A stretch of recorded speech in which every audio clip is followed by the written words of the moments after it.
என்னை பொறுத்தவரையிலும் என்றைக்குமே ஒரு புரட்சித் தலைவர் காலத்தில் இன்று வரையிலும் ஒரே நிலைப்பாட்டிலே தான் இருந்து கொண்டிருக்கிறேன்.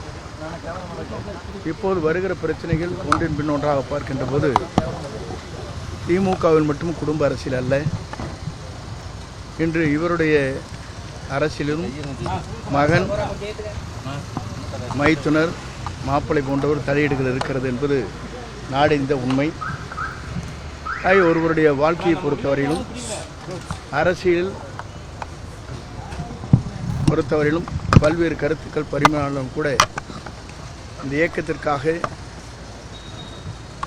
புரட்சித் தலைவர் காலத்திலிருந்து புரட்சித் தலைவர் அம்மா காலம் வரையிலும் இன்று வரையிலும் இந்த இயக்கம் வலிமை பெற வேண்டும்,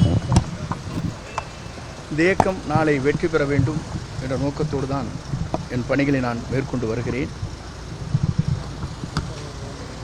தன்னால் முடியாததை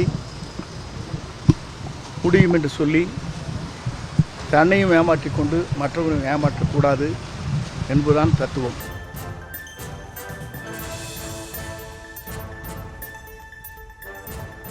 திமுகவில் மட்டுமல்ல அதிமுகவிலும் குடும்ப அரசியல் உள்ளது என அதிமுகவிலிருந்து நீக்கப்பட்ட முன்னாள் அமைச்சர் செங்கோட்டையன் செய்தியாளர்களை சந்தித்து பேசினார்.